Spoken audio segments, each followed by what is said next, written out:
గురుగారు, వ్యాస మహర్షి వేదాలను విభజించారు, అష్టాదశ పురాణాలను రచించారు. అయినప్పటికీ వ్యాసుడికి ఎందుకు మనశ్శాంతి కలగలేదు? ఈ విషయాన్ని భాగవతంలో మొట్టమొదటే చెప్పడం జరిగింది వ్యాస భగవానుడు. అప్పటికే వ్యాస భగవానుడు వేదాల్ని 4గా విభజించడం, బ్రహ్మసూత్రాలు రచించడం, 17 పురాణాలని రచించడం జరిగింది.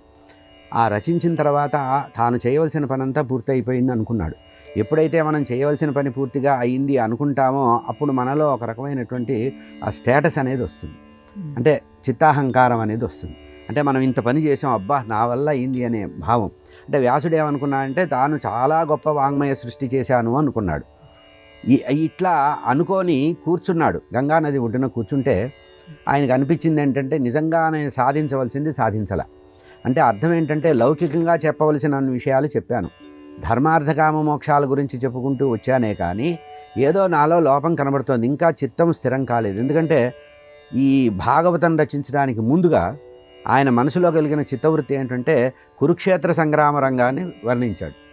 అంటే మహాభారత గ్రంథాన్ని ధర్మప్రధానంగా, ధర్మాన్ని ప్రాతిపదికగా చేసుకొని ధర్మ సంస్థాపన కోసం కృష్ణ పరమాత్మ అవతరించాడు కనుక ఆయన్ని ధర్మ సంస్థాపకుడుగా, అతని ధర్మ సంస్థాపనలో రక్షించేటువంటి పాండవుల్ని వారికి ఉపకరణాలుగా, కృష్ణ పరమాత్మకు ఉపకరణాలుగా పాండవుల్ని చెబుతూ కేవలము ధర్మాన్ని మాత్రమే చెప్పారు.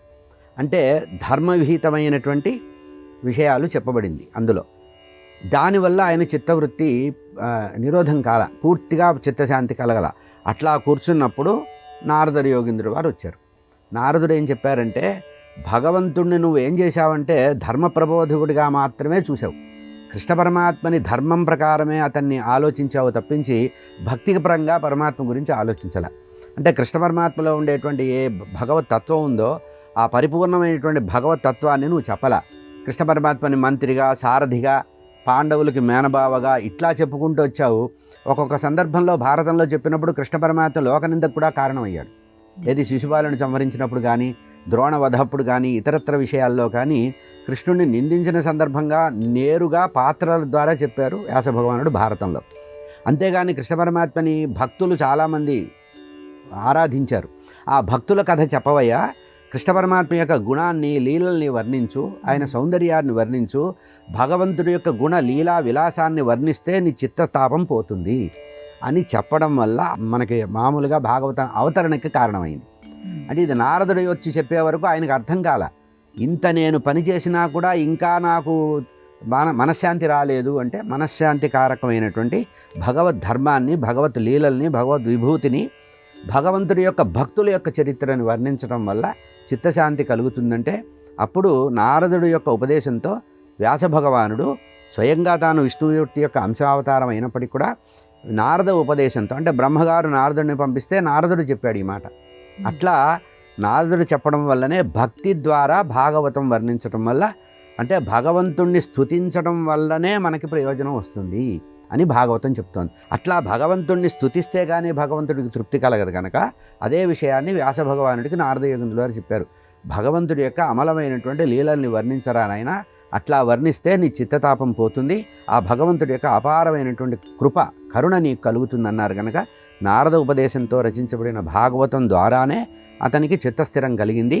కనుక భగవంతుడిని ఎవరైనా సరే భగవంతుడి యొక్క లీలల్ని, గుణాల్ని, వైభవాన్ని, వారు చేసినటువంటి గొప్ప గొప్ప పనులన్నీ కూడా స్తోత్రం చేస్తేనే భగవంతుడు కూడా మానవుడిలాగానే స్తోత్ర ప్రియుడని చెప్పడానికి, భగవంతుడు కూడా పరోక్ష ప్రియుడని చెప్తుంది భాగవతం.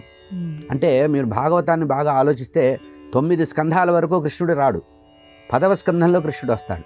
అంటే అర్థం ఏంటంటే ముందు భక్తుల గురించి వర్ణించి భక్తులందరూ కూడా ఎక్కడైతే ఉద్ధరించబడ్డారో, ఏ భక్తులు భగవంతుడి గురించి విపరీతంగా స్తోత్రం చేసి తన్మయత్వంతో భగవంతుల్లో ఏకాంత భక్తులుగా పిలువబడ్డారో అటువంటి వాళ్ళ కథ చెప్పిన తర్వాత కృష్ణుడి కథ వినే ఎలిజిబిలిటీ వస్తుంది.